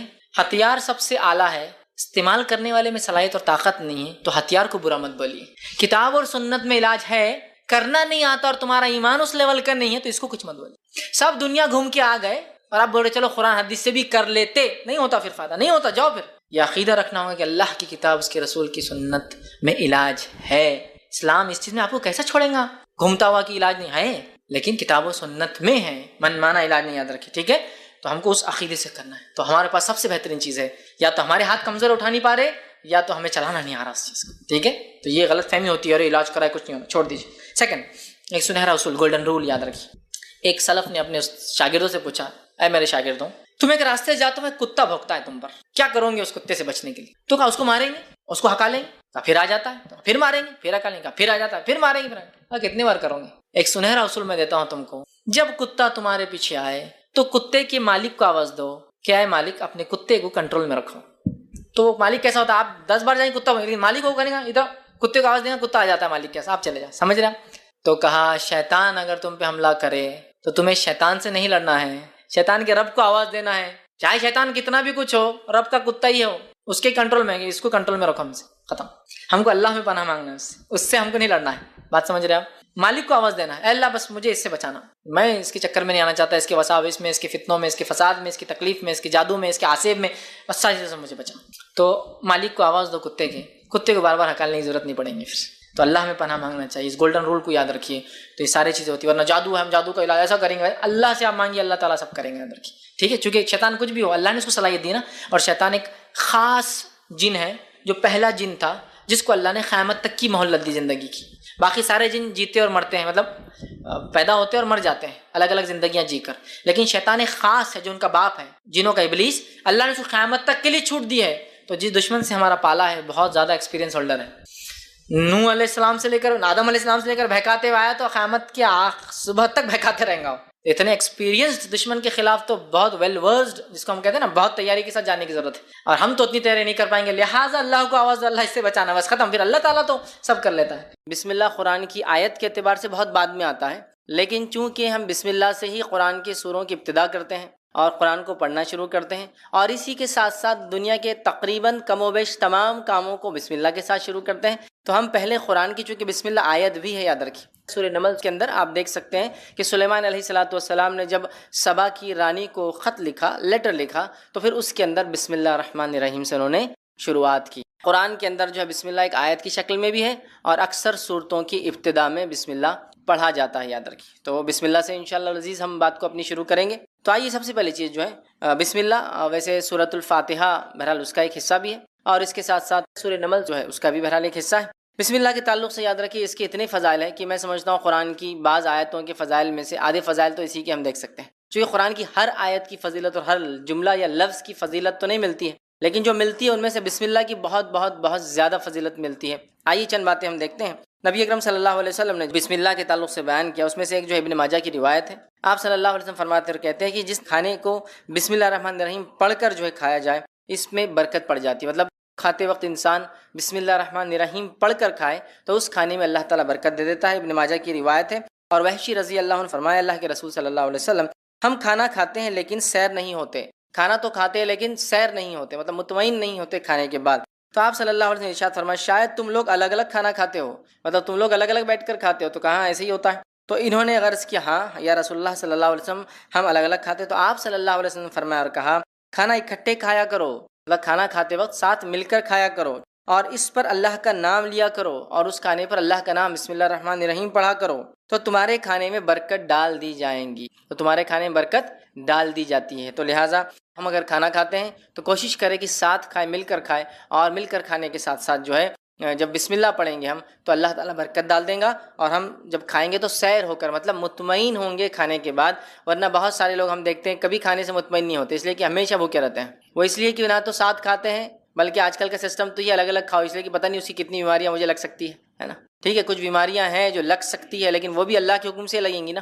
ہر بیماری کے تعلق سے سائنس نہیں کہتی لگ جاتی ہے، ہاں کچھ ہے جو لگتی ہے، کنٹیجس ڈیسیز جو ایک دوسرے کو لگتی ہے، لیکن وہ بھی ہمارا عقیدہ ہے، اللہ جس کو دینا چاہتا ہے دیتا ہے۔ احتیاطی تدابیر اپنی جگہ ضروری ہے۔ نبی اکرم صلی اللہ علیہ وسلم نے خارشی اونٹ کو بغیر خارش، کھجلی والے اونٹوں کو بغیر کھجلی والے اونٹوں کے باڑے سے الگ رکھا، یہ تو احتیاطی تدابیر ہے، لیکن اس کے باوجود عقیدہ یہ تھا کہ بیماری دینے والا اللہ ہے، یاد رکھیں۔ تو ساتھ کھانے کے بڑے فضائل یاد رکھیں۔ نبی اکرم صلی اللہ علیہ وسلم صحابہ کے تعلق سے آتا ہے ایک ہی برتن میں کھایا کرتے تھے، اس کے بڑے فضائل، ٹھیک ہے، تو ساتھ کھانے کے فضائل ہیں اور بسم اللہ پڑھنے سے برکت ڈال دی جاتی ہے۔ اسی طرح بسم اللہ کی فضائل میں سے ایک فضیلت یہ ہے کہ نبی اکرم صلی اللہ علیہ وسلم نے ابو داؤد کی روایت فرمایا کہ جس نے کھانے سے قبل بسم اللہ نہ پڑھی جائے اس کھانے میں شیطان بھی شریک ہو جاتا ہے۔ اور حدیث کے الفاظ دیکھیے، حذیفہ رضی اللہ عنہ کہتے ہیں کہ رسول اللہ صلی اللہ علیہ وسلم نے فرمایا جس کھانے پر بسم اللہ پڑھی نہ جائے اس کھانے پر شیطان کو اختیار حاصل ہو جاتا ہے۔ مطلب انسان بسم اللہ نہ پڑھے کھانے کے وقت تو شیطان اس میں اختیار کر لیتا ہے، مطلب جس میں پڑھا جائے تو اس کا اختیار نہیں چلتا، یاد رکھیے۔ تو کھانے سے پہلے ہم ضرور بسم اللہ پڑھیں۔ اسی طرح جو ہے رات کو سونے سے قبل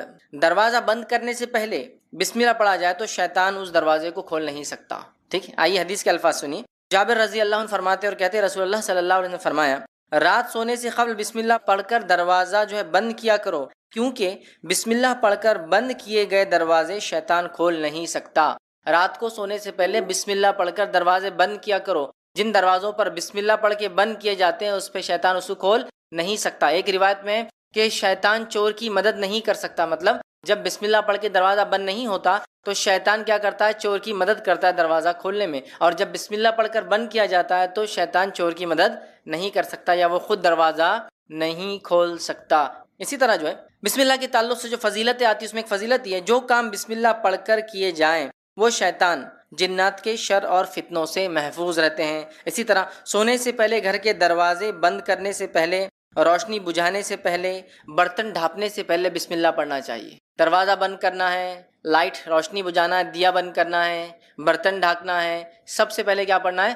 بسم اللہ۔ میں اگر عام زبان میں آپ سے کہوں تو بسم اللہ ایک ایسی ماسٹر کی ہے، جب کوئی دعا یاد نہ ہو تو اللہ کے نام سے لگا دے، کافی ہے، اللہ کے نام سے لگا دے۔ آئیے حدیث کے الفاظ سنیے۔ حدیث بخاری کی روایت ہے اور جابر رضی اللہ عنہ حدیث کو روایت کرتے ہیں کہ نبی اکرم صلی اللہ علیہ وسلم نے فرمایا جب رات کا اندھیرا چھا جائے تو اپنے بچوں کو گھروں میں روک لیا کرو، ٹھیک ہے، کیونکہ اس وقت شیاطین اور جن پھیل جاتے ہیں۔ جب اندھیرا ہوتا ہے مطلب دن اور رات ملتے ہیں، مغرب کا وقت شیطان پھیل جاتے ہیں تو بچوں کو اندر روک لینا چاہیے، اور جن پھیل جاتے ہیں عشاء سے کچھ دیر بعد بچوں کو چھوڑ دیا کرو، مطلب عشاء کے بعد پھر تم چھوڑ سکتے ہو، اس وقت کوئی مسئلہ نہیں، بچے محفوظ ہیں۔ گھر کا دروازہ بسم اللہ پڑھ کر بند کرو، چراغ کو بسم اللہ کہہ کر بجھاؤ، پانی کے برتن کو بسم اللہ کہہ کر ڈھانپ دو اور دوسرے برتن بھی بسم اللہ کہہ کر ڈھانپو۔ اگر برتن ڈھانپنے کے لیے کوئی ڈھکن نہ ہو تو کوئی چیز آڑی رکھ دو، کوئی چیز آڑی رکھ دو، مطلب رات میں مغرب کے بعد بچوں کو اندر لے لینا چاہیے، عشاء کے بعد نکل سکتے ہو، کوئی مسئلہ نہیں انشاءاللہ۔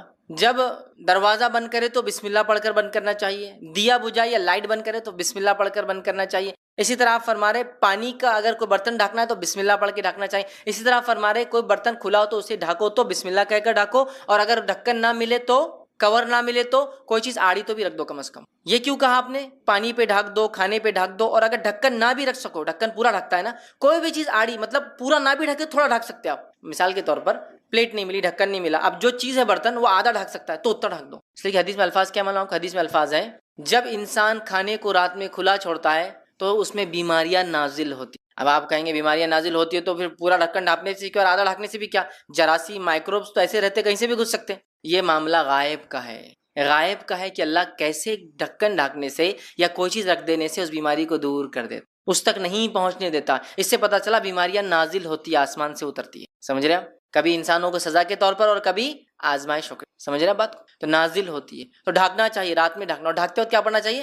بسم اللہ۔ کوئی پوری چیز ڈھانکنے کو نہ ملے تو کم از کم جو ملے ڈھک دو، چاہے آدھا پون پاؤ کچھ تو بھی ڈھک جائے، اس لیے کہ جب کوئی چیز ڈھکی ہوتی ہے تو بیماری نازل نہیں ہوتی، نازل ہوتی ہے یہ اللہ کی طرف سے ہوتی ہے۔ یہ کیسے ہوتا ہے واللہ عالم، یہ غائب کا معاملہ ہے، لیکن حدیث میں آ گیا، ہم نے مان لیا۔ تو آپ کچھ بھی کرنا ہے، دروازہ بند کر رہے بسم اللہ، کھانا کھا رہے بسم اللہ، ہاں لائٹ بند کر رہے بسم اللہ، چراغ بجھا رہے بسم اللہ، کھانے پہ ڈھانپ رہے بسم اللہ، پانی پہ ڈھانک رہے بسم اللہ، ہے نا؟ آپ دیکھیں، اور بسم اللہ اور بسم اللہ الرحمن الرحیم دونوں بھی پڑھ سکتے، کوئی مسئلہ نہیں، مطلب یاد ہے بسم اللہ کہہ کر بھی کر سکتے، بسم اللہ الرحمن الرحیم بھی پڑھ سکتے، علماء کے دونوں اقوال ہے اس معاملے میں، مطلب اس سمجھ جو علماء کی دونوں ہے کہ دونوں بھی کیا جا سکتا ہے، چونکہ اکثر بسم اللہ آتا ہے تو کچھ نے کہا صرف بسم اللہ پڑھنا ہے، اور کچھ نے کہا بسم اللہ آتا ہے مطلب بسم اللہ الرحمن الرحیم پورا پڑھنا ہے، جیسا قل هو اللہ احد پڑھ لیا کرو، مطلب قل هو اللہ احد اللہ الصمد لم یلد ولم یولد ولم یکن له کفوا احد، پورا سورہ مراد ہے۔ گھر سے نکلتے وقت بسم اللہ پڑھنے والے کی رہنمائی کی جاتی ہے، گھر سے نکلتے وقت بسم اللہ پڑھنے والے سے شیطان الگ ہو جاتا ہے۔ گھر سے نکل رہے تو بھی کیا پڑھ کے نکلیں گے؟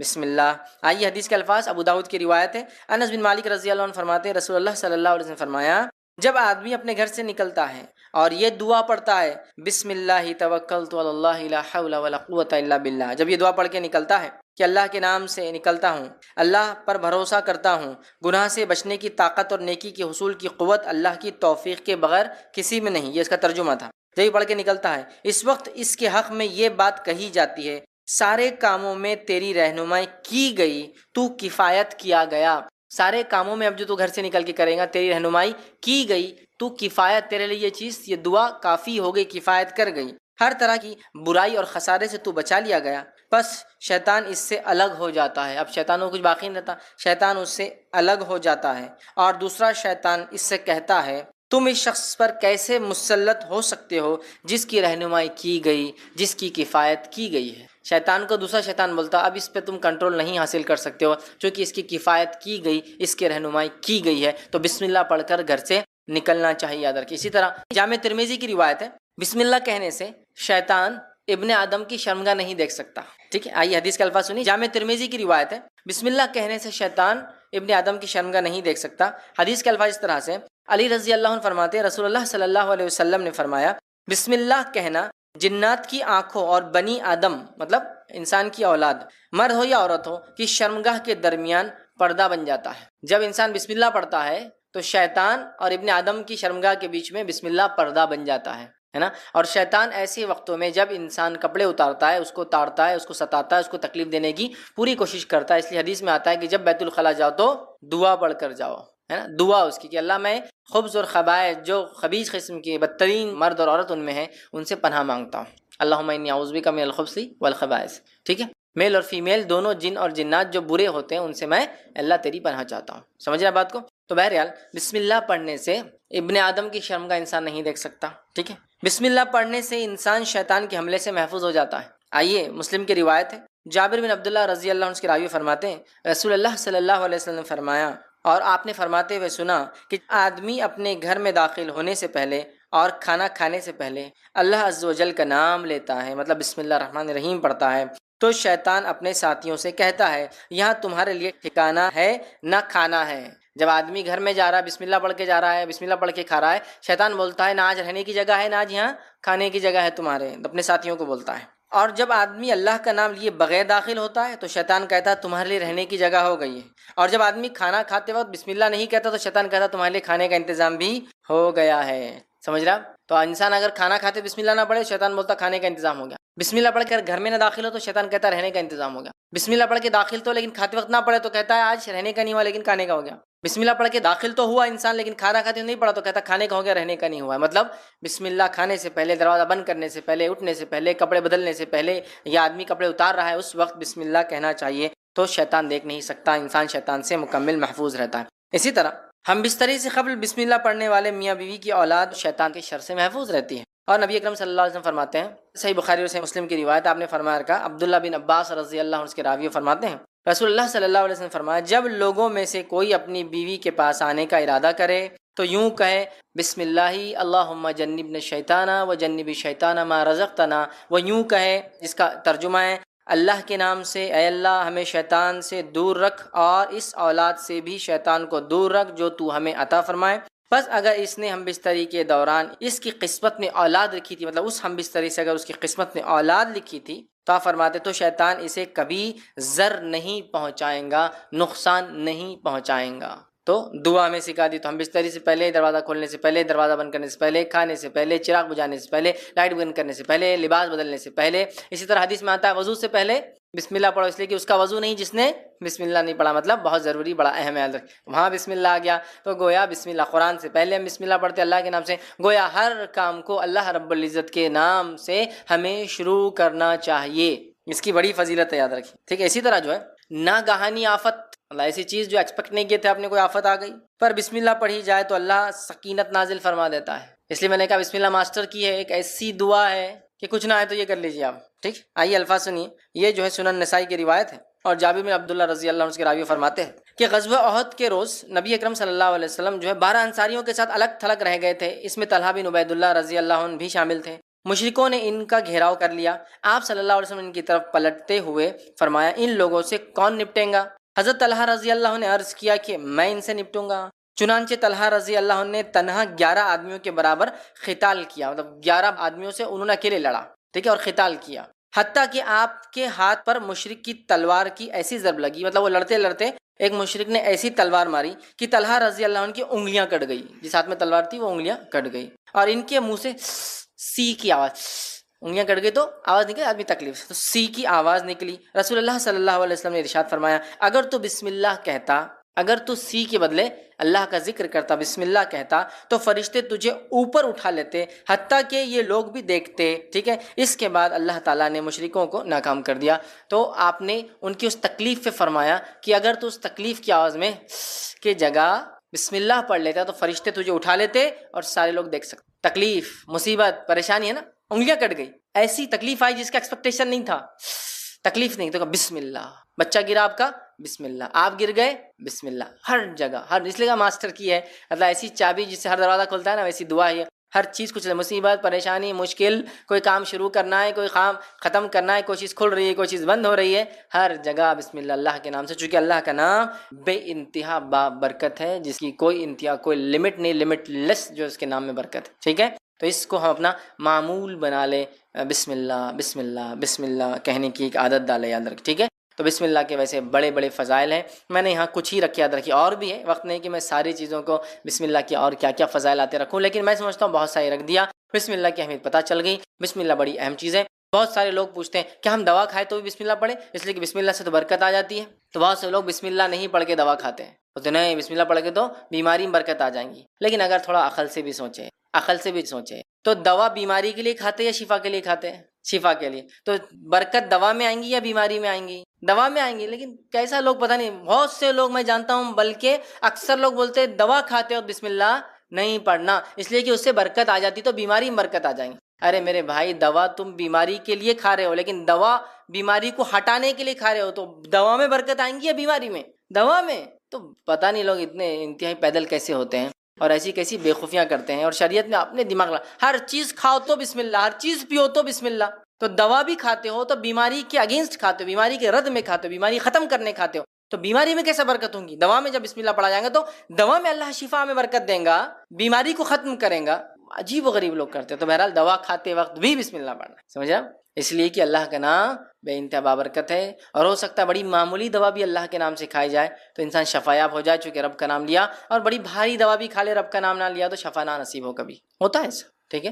بسم اللہ کو اپنا ہم معمول بنا لیں ہر کام سے پہلے، جب بڑوں کو بچے بسم اللہ پڑھتے ہوئے دیکھیں گے تو انشاءاللہ وہ بھی اس کے عادی ہو جائیں گے۔ چلیے آگے بڑھتے ہیں، دوسرے جو ہے آیت کی طرف چلتے ہیں، کہ دوسری وہ آیت جس کی فضیلت ہے وہ ہے سورہ بقرہ سورہ نمبر 2 کی آیت نمبر 156 کا ایک حصہ، جس میں اللہ نے فرمایا اِنَّ لِلَّهِ وَإِنَّ إِلَيْهِ راجعون۔ پوری تفصیلات بہرحال آپ جانتے ہیں۔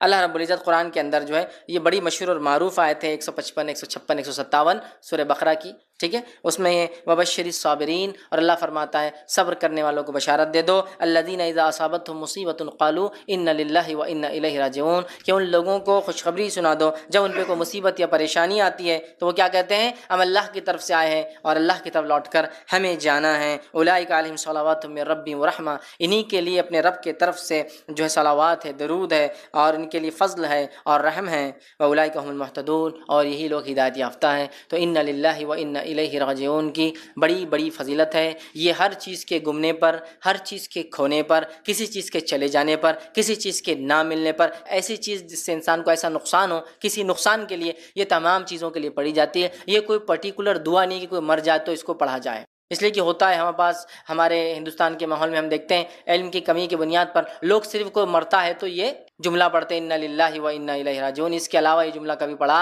نہیں جاتا ہے نا۔ اور اگر کوئی بولے کہ وہ صاحب بیمار ہو گئے اور بولے انا للہ وانا الیہ راجعون، تو بولتے پاگل ہو گئے کیا، مرا تھوڑی ابھی، وہ زندہ ہے، تم تو یار ابھی سے وہ کر رہے، تم تو وارث بھی نہیں ہے، تم کو کیا فائدہ ہو رہا اس کے مرنے سے؟ ارے بھائی، صحت چلی گئی، بیماری آ گئی، چونکہ صحت چلی گئی انا للہ وانا الیہ راجعون، چیز گم گئی انا للہ وانا الیہ راجعون، چیز نہیں مل رہی انا للہ وانا الیہ راجعون، کوئی نقصان ہوگا انا للہ وانا الیہ راجعون، ہم اللہ کی طرف سے آئے ہیں اور ہمیں لوٹ کر اللہ کی طرف ہی جانا ہے، سمجھ رہے ہیں؟ یہ بڑی اہم چیز ہے، بہت اہم چیز، لیکن ہم اتنی معمولی چیز کو نہیں سمجھ پاتے، اللہ ہم پہ رحم کرے۔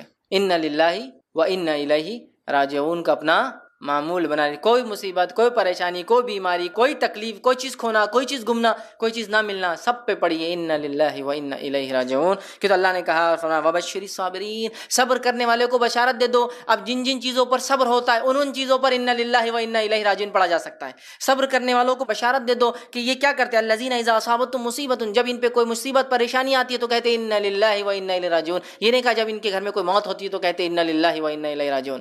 کوئی مصیبت، کوئی پریشانی آئی تو کیا پڑھیے انا للہ و انا الیہ راجعون. کہ تو ایسے ہی لوگوں کو خوشخبری ہے فبشر الصابرین، تو ایسے صبر کرنے والوں کو بشارت دے دو جو مصیبت آتی ہے تو کہتے ہیں ہم اللہ کی طرف سے آئے تھے اور اللہ کی طرف لوٹ کر ہمیں جانا. اس کو ہم عام کر دیں، یاد رکھیے بڑی اہم چیز ہے. صحیح مسلم کی روایت ہے، ام سلمہ رضی اللہ عنہا فرماتی ہے اور کہتی ہے کہ میں نے رسول اللہ صلی اللہ علیہ وسلم فرماتے ہوئے سنا. کب فرماتے ہوئے سنا؟ جب اللہ کے رسول صلی اللہ علیہ وسلم ان کے شوہر کا انتقال، ابو سلمہ کا انتقال ہوتا ہے. آپ صلی اللہ علیہ وسلم گھر پہنچتے ہیں، ابو سلمہ کی آنکھیں کھلی ہے، انتقال ہو چکا ہے. نبی اکرم صلی اللہ علیہ وسلم آنکھوں کو بند کرتے ہیں اور بند کر کے کہتے ہیں کہ جب انسان مر جاتا ہے روح نکلتی ہے، پیر سے شروع ہوتی ہے نا، تو جب نکل جاتی ہے تو آنکھیں اس کا پیچھا کرتی ہے، اس کو دیکھتی ہے، لہٰذا انتقال کے بعد آنکھیں بند کر دینی چاہیے. تو آپ نے بند کیا اور فرمایا جب کسی مسلمان کو مصیبت پہنچتی، پھر دیکھیے حدیث میں جب کسی مسلمان کا کوئی مرتا ہی نہیں کہا، جب کسی مسلمان کو کوئی مصیبت، پریشانی، تکلیف، دکھ، ڈپریشن، کچھ بھی ہو، گم گئی کوئی چیز، نہیں مل رہی کوئی چیز، کھو گئی کوئی چیز، سمجھ رہے آپ، مصیبت پہنچتی ہے اور وہ اللہ عز و جل کے حکم کردہ کلمات، وہ اللہ عز و جل کی حکم کردہ جس کا حکم اللہ نے دیا فبشر الصابرین، صبر کرنے والوں کو بشارت دے دو. ٹھیک ہے، الذین اذا اصابتهم مصیبت، جب ان پہ کوئی مصیبت آتی ہے تو کیا کرتے ہیں انا للہ و انا الیہ راجعون. کوئی مصیبت پہنچتی ہے تو اللہ عز و جل کے حکم کردہ کلمات کو ادا کرتا ہے، انا للہ و انا الیہ راجعون، یہ کلمات ادا کرتا ہے اور پھر کہتا ہے اللہم اجرنی فی مصیبتی واخلف لی خیرا منہا، اے اللہ جو مصیبت مجھ پر آئی ہے اس کا مجھے بہترین بدلہ عطا فرما، بہترین بدل عطا فرما. تو یہ جب پڑھتا ہے کوئی شخص، جس کا ترجمہ دیکھیے اس کا پڑھتا، ہم اللہ کے لیے ہیں اور ہم اسی کی طرف پلٹ کر جائیں گے، یا اللہ مجھے اس مصیبت کا بدلہ اور ثواب عطا فرما اور اس سے بہتر عطا فرما، کہے تو اللہ تعالیٰ اس سے بہتر چیز عطا فرما دیتا ہے. جب کوئی مصیبت ہو جائے اور کوئی کہے انا للہ و انا الیہ راجعون تو اللہ تعالیٰ کوئی بہتر چیز اسے عطا کر دیتا ہے. سمجھ رہے بات کو؟ اب ام سلمہ رضی اللہ عنہ فرماتی، آگے اس حدیث کے اندر اور اس میں وضاحت نہیں، دوسرے واقعے میں آتا ہے، انہوں نے یہ کلمات پڑھے، انہوں نے یہ کلمات پڑھ لی جب اللہ کے رسول صلی اللہ علیہ وسلم کہتے ہوئے سنا. ٹھیک ہے، اور پھر کہتی ہے جب میرے شوہر کے انتقال ہونے کے بعد میں نے عدت گزار لی تب مجھے نبی اکرم صلی اللہ علیہ وسلم کا پیغام آ گیا اور انہوں نے ان کے شوہر کے انتقال پر پڑھا تھا انا للہ و انا الیہ راجعون، اے اللہ اس مصیبت کا مجھے بدلہ اور اس سے اچھا بدلہ عطا فرما. اب وہ انتظار کر رہی تھی اس سے اچھا کیا ملے گا ابو سلمہ سے. ابو سلمہ جو ہے ان کے بڑے فضائل یاد رکھیے، بہت جلیل القدر صحابہ میں سے ہے اور یہ سب سے پہلے ہجرت کرنے والے لوگوں میں سے، بدری صحابہ میں سے. اب یہ سوچ رہی تھی اس سے اچھا کیا ہو سکتا ہے دنیا میں شوہر کے اعتبار سے، تو اللہ کے رسول صلی اللہ علیہ وسلم کا پیغام آیا جس سے اچھا کچھ بھی نہیں ہو سکتا ہے نا، جس سے اچھا کچھ بھی نہیں ہو سکتا ہے. پھر انہی کا ایک واقعہ ہے، اب نکاح ہو گیا اللہ کے رسول صلی اللہ علیہ وسلم سے. ایک مرتبہ خیال آیا، ابو سلمہ بھی مسلمان، بڑے جلیل القدر صحابی، اللہ کے رسول صلی اللہ علیہ وسلم تو نبی، اب میں جنت میں جاؤں گی تو کس شوہر کے ساتھ رہوں گی، دونوں مسلمان. تو ایک خیال آیا لیکن شرم آئی پوچھنے کو، جھجک ہوئی. تو ایک مرتبہ ایسا پوچھا اللہ کے رسول، اگر ایک خاتون کے ایک سے زیادہ شوہر رہے ہو اور سب ایمان والے رہے ہو تو جنت میں کس کے ساتھ رہیں گی؟ سمجھ رہا؟ تو اللہ کے رسول صلی اللہ علیہ وسلم فرمایا جس کے اخلاق اچھے ہوں گے وہ اس کے ساتھ رہے. تو ان کو بڑا تعجب ہوا، اخلاق؟ تو کہا ہاں اخلاق بڑی اہم چیز، اچھے اخلاق ہوں گے. ٹھیک ہے، تو اب یہ مطمئن ہو گئی کہ کس کے ساتھ رہیں گی؟ اللہ کے رسول صلی اللہ علیہ وسلم. سمجھ رہا؟ تو پھر انا للہ و انا الیہ راجعون، یہ بڑا اہم کلمہ ہے، بڑا اہم جملہ ہے، بڑی اہم چیز ہے. ہر مصیبت، تکلیف، پریشانی، کوئی چیز کھو جائے، کوئی مر جائے، کوئی چیز نہ ملے، کوئی نقصان ہو جائے، کچھ بھی ہو، اینی تھنگ، کوئی بھی چیز جس کو مصیبت میں آپ شامل کرو یا جس پہ آپ کو صبر کرنا پڑے، تب کیا پڑھ لو انا للہ و، کوئی چیز چوری ہو گئی انا للہ و انا الیہ، کوئی چیز نہیں مل رہی انا للہ و انا الیہ، کوئی چیز گم گئی انا للہ و انا الیہ راجعون، کوئی مر گیا انا للہ و انا الیہ راجعون، کوئی بیمار ہو گیا انا للہ و انا الیہ راجعون، کچھ بھی ہو. ٹھیک ہے، تو بڑا افضل کلمہ ہے، یاد رکھیے. ٹھیک ہے، اس آیت کا حصہ تھا. اب آئیے اسی طرح سورہ بقرہ سورہ نمبر 2 آیت میں 163 کا جو آیت ہے اس کی فضیلت میں بات جو آتی ہے وَإِلَٰهُكُمْ إِلَٰهٌ وَاحِدٌ لَا إِلَٰهَ إِلَّا هُوَ الرَّحْمَٰنُ الرَّحِيمُ. یہ آیت کے تعلق سے جو فضائل آتے ہیں وہ یہ ہیں. جامع ترمذی کی روایت ہے، اسماء بنت یزید رضی اللہ عنہا فرماتی ہے اور کہتی ہیں کہ نبی اکرم صلی اللہ علیہ وسلم فرمایا اور کہا اسم اعظم ان دو آیتوں میں ہیں، اسم اعظم اللہ تعالیٰ کے بڑے نام ان دو آیتوں میں ہیں۔ پھر آپ نے پڑھا وَإِلَٰهُكُمْ إِلَٰهٌ وَاحِدٌ لَا إِلَٰهَ إِلَّا هُوَ الرَّحْمَٰنُ الرَّحِيمُ، ٹھیک ہے، اور تمہارا الہ تو بس ایک ہی ہے، اس کے علاوہ کوئی الہ معبود لائق عبادت کوئی نہیں، وہ بہت مہربان اور رحم کرنے والا ہے۔ پھر فرمایا، اور اس آیت میں، دو آیتوں میں ہے اسم اعظم، دوسری آیت کون سی؟ سورہ آل عمران کی آیت نمبر 1 اور 2 آپ نے فرمایا، اور سورہ آل عمران کی ابتدائی آیت یعنی الف لام میم اللہ لا الہ الا هو الحی القیوم، یہ آیت میں آپ نے فرمایا اسم اللہ کے اسم اعظم ہیں، بڑے نام ہیں یاد، ٹھیک ہے۔ اور اس کی فضیلت میں آتا ہے کہ اسم اعظم ان دو آیتوں میں ہے، یہ دو آیتوں کو پڑھنا چاہیے، اور ایک روایت میں اسم اعظم جس دعا میں لگا دی جائے اللہ اس دعا کو رد نہیں کرتا۔ الحی، القیوم، رحمان اور رحیم، ٹھیک ہے، یہ اسم اعظم ہے یاد رکھیں، ان دونوں آیتوں میں اسم اعظم آتے اللہ کے، تو ایک میں آیا رحمان اور رحیم آیا، دوسری میں حی اور قیوم آیا، یاد رکھیں۔ اسی طرح ایک اور آیت کے تعلق سورہ بقرہ سورہ نمبر 2 آیت میں 201 کے تعلق سے آتا ہے، یاد رکھیں، جو بڑی مشہور اور معروف آیت ہے، ربنا آتنا فی الدنیا حسنۃ وفی الآخرۃ حسنۃ وقنا عذاب النار، اس کے تعلق سے آتا ہے۔ اور انس بن مالک رضی اللہ عنہ فرماتے اور کہتے ہیں، یہ متفق علیہ، صحیح بخاری اور صحیح مسلم کی روایت، آپ نے فرمایا رسول اکرم صلی اللہ علیہ وسلم کی اکثر دعا یہ ہوتی تھی، موسٹ آف دا ٹائم آپ یہ دعا کرتے تھے، کیا دعا؟ یا اللہ ہمیں دنیا میں بھلائی عطا فرما، ربنا آتنا فی الدنیا حسنۃ، اور آخرت میں بھی بھلائی عطا فرما، بالآخرۃ حسنۃ، اور ہمیں آگ کے عذاب سے بچا، وقنا عذاب النار۔ اکثر دعا نبی اکرم صلی اللہ علیہ وسلم کی یہ ہوا کرتی، ہمیں بھی چاہیے کہ ہم بہت زیادہ کثرت سے اس دعا کو کریں جس دعا کو ہمارے نبی جو ہے کثرت سے کیا کرتے تھے، ربنا آتنا فی الدنیا حسنۃ وفی الآخرۃ حسنۃ وقنا عذاب النار، دنیا کی خیر علم و عمل کے اعتبار سے، آخرت کی خیر جنت کے اعتبار سے، جہنم سے نجات، آگ کے عذاب سے نجات۔